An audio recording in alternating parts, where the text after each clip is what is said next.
it's your girl faeriequeens here, and welcome back to another video. How are you guys doing today? I hope you're doing amazing. Today is July 6th and Summer Test Realm just went live. This test realm includes so many updates, so we're gonna go ahead and go over the update notes. In case you guys can't read, I'll read it for you. Like you're like 2 or something. Okay, here we go. It's summertime, and that means a hot new update to WIZARD101, currently on Test Realm. We've been working hard at continuing to improve the beginning areas of the game and refining the quests along the way. Many quality of life improvements have been made that you may notice on your journey across the spiral. If you enjoy participating in the monthly calendar events, Beast Moon are being updated to include a new Beast Moon hunt map in Beast form. Beast Moon are being updated. Beast Moon is being updated? Beast Moon are being... Is Beast Moon plural? We are finalizing the revamp of our first-time user experience in Wizard City, which includes new quest and narrative content for Firecat Alley, Cyclops Lane, Dark Cave, and Nightside. There may be some lost pets to help find on your adventure, and I personally cannot wait for you to meet Lizzo Firespitter in Firecat Alley. Clarification: pop culture reference, not in collaboration with any real-life person or celebrity. One of the biggest changes in this update are the new socialization features built in upon initial feature set we added in the spring update. This time though, we're expanding them out to support more ways to group players together for questing and events. Ooh, like guilds maybe? Artie Rogers and Gary Smith are the masterminds behind these socialization updates, and they've been meticulously planning and discussing all these potential features for months. In our first kickoff meeting, we realized we had a lot we wanted to do. Many updates worth of content, and we had to figure out how to tackle it. Professor Falmea. Rapbeard also has a ton to talk about with his recent dev diary, seen below in the PvP balance changes and matchmaking improvements highlights. Last but not least, we teased another peek to the upcoming world of Lemuria. As always, we appreciate your feedback on all the new content during Test Realm. Alright, so here are the highlights that we are going to go over today. Obviously, we are going to start out with the first-time user experience. In this update, we finished polishing the quest content for the first-time user experience. We focused changes on these 4 zones: Firecat Alley, Cyclops Lane, Dark Cave, and Nightside. After the Wizard art team put in so much work to update Wizard City's appearance for the 10th anniversary, the writing department is following suit and updating the Wizard City quest content. We've added tons of content, some updated cultural references, and lots of humor while keeping the core of the old story intact. Don't worry, Professor Drake still has errands for you, but now you'll learn which show Alakane Swiftarrow and the Fire Elves were putting on in the Fire Globe Theater, and get a proper introduction to Bartleby in the mainline story. You'll see old familiar faces, including Malister himself, and meet a bunch of new friends and enemies. For players at the other end of the mainline, the search for Lemuria continues with another Prequest. If you've missed the first one, seek out the old one in the Arcanum. One other item of note, Vanessa Mythdust, pillar of the WIZARD101 community turned KIT member, makes her VO debut on Cyclops Lane and Firecat Alley. Can you pick her out? Okay, so I'm definitely going to have to make a video over that, but let's go ahead and start with meeting your fellow wizards. Groups in WIZARD101 are a temporary collection of players that can adventure and explore together. We've had groups in WIZARD101 since the beginning, but the feature continues to grow. The effort to improve groups and beyond is especially true since our spring update earlier this year. Have a look below at what groups and our socialization efforts are evolving into. These are the things players in a group can do. Have a spot in combat sigil reserved for them if another group member starts combat. Ride a multiple player mount, that's definitely a thing. Queue for Beast Moon together, that's a thing. Chat with other players in a group, and this has all been a thing. Is this, are these old things? But groups have been kind of awkward to form and view, so we've been forming and viewing groups easier. There's a new tab on the social UI for groups. It shows the name, location, level, and current mainline quest of each player in the group. You can use the Invite Friends to your group button to quickly invite any of your online friends.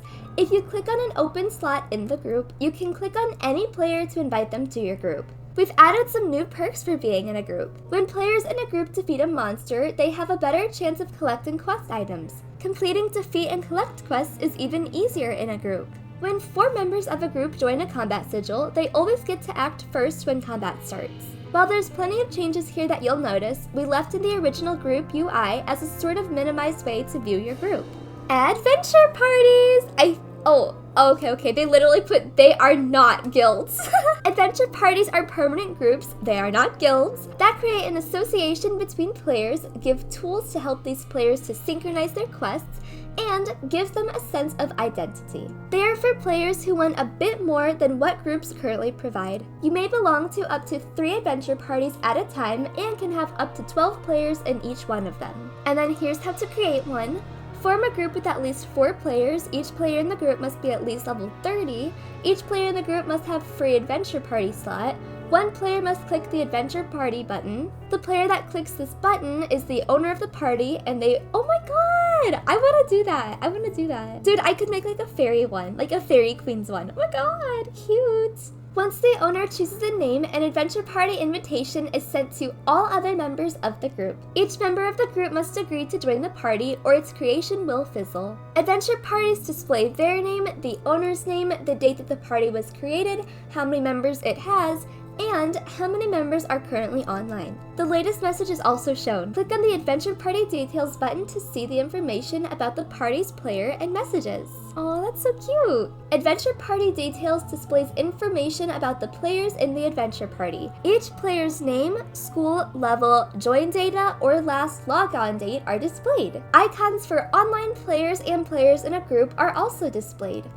On the bottom of the Adventure Party Details display is a button to leave the adventure party. There is also a button to create a group from online players in the adventure party. The online players are displayed and you can choose which players to invite to your group. There are 2 ways to invite players into the adventure party, by clicking on the Invite Friends button or by clicking on an open slot and then clicking on any player. Players that you invite into the adventure party must be at least level 30, have free adventure party slot, and must be your friend.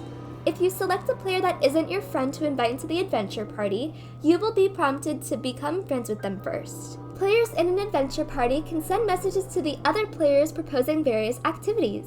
To send a new message, click the New Message button.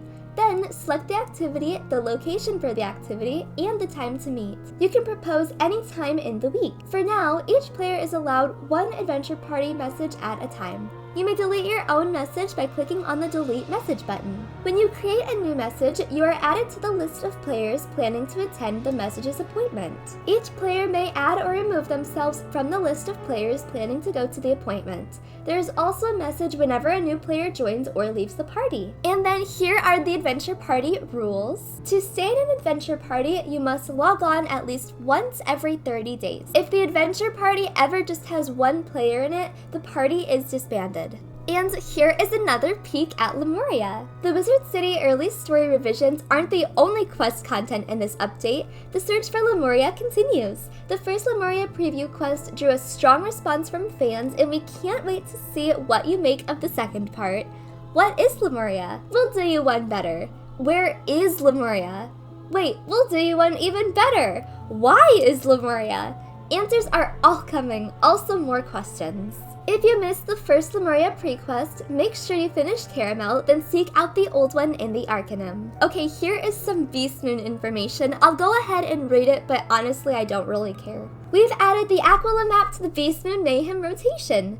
This map requires a bit more mastery to move through without getting turned around, so take a few rounds of play to learn the best ways to quickly dominate the new layout. Here are some new beast forms. There is the Death Draconian, the Ice Fairy, the Fire Cyclops, and here are some new rewards.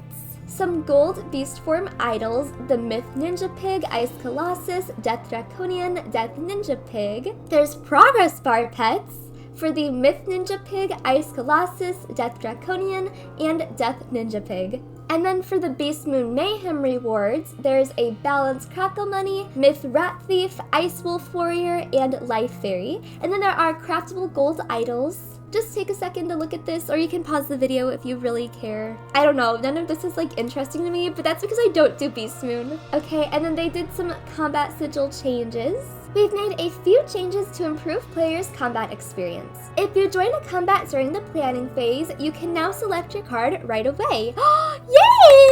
Oh my god, yay! You no longer must wait an entire round of combat before you have your turn. Some time is added to the planning phase timer, so you can now select your card. Players can no longer join a combat sigil during the final round of combat. The player that summoned a henchman or minion can now dismiss them by clicking on their red X button. You are not refunded the mana or crowns you may have used to summon the henchman and minion. When multiple players join a sigil, they're rewarded after combat with bonus wisps. There are new spells and minion changes. Visit your Ravenwood professors to learn a brand new trainable spell. These are pretty useless, not gonna lie, but that's okay. The Water Elemental and Sprite Guardian minions have been updated. Ooh, okay. The Spectral Minion and Sprite Guardian spells have been reduced in cost from 4 pips to 3. There's some new Monstrology extracts. We have added Extract Dinos, Extract Draconians, and Extract Insects. Okay, thank you. Okay, now here is the juicy stuff, okay? PvP improvements. Whew. All right, you guys ready for this? My mouth is about to be so dry. All right, here we go. As the march continues towards 5th age, we continue to tweak matchmaking to provide the best possible experience. Many of the changes are made with an ELO rating system? ELO? I don't know what that is. Yet to be implemented, as well as looking to address some of the issues that plague the current and former ages. Boosting, sniping, setting, and farming rank from less experienced players.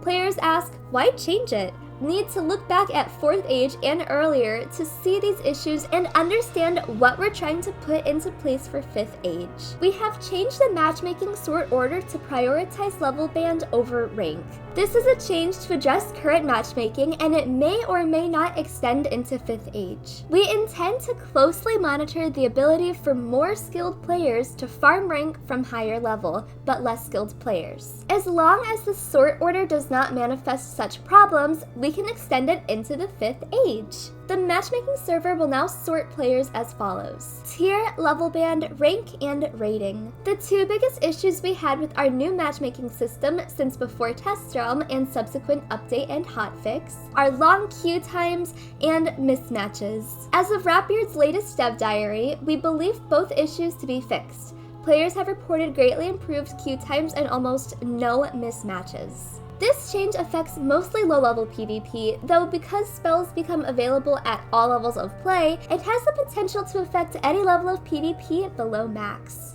This change affects PvP only and prevents players from drawing treasure cards from the sideboard if a player is below the minimum level for the TC. To determine the level of a TC, we started with the level of the learned spell, if any.